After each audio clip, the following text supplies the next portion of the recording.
These are Red Savina hot pepper seeds. They were at one time one of the hottest peppers in the world in the mid to late 90s.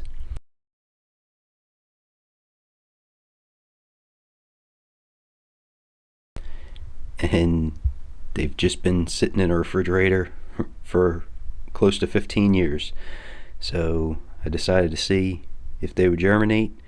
When I was at my grandfather's, I didn't do a starter video, but we just put them in, seen what would happen, and sure enough, they have germinated.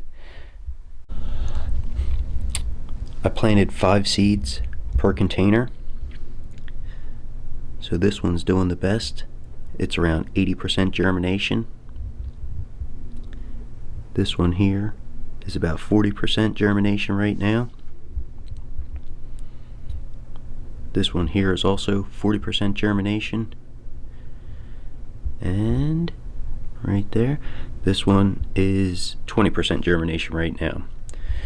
So it is pretty cool. If you do have seeds, just put them in some dirt and water them in and see if they germinate.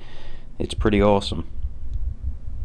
So thank you for watching. Have a great day.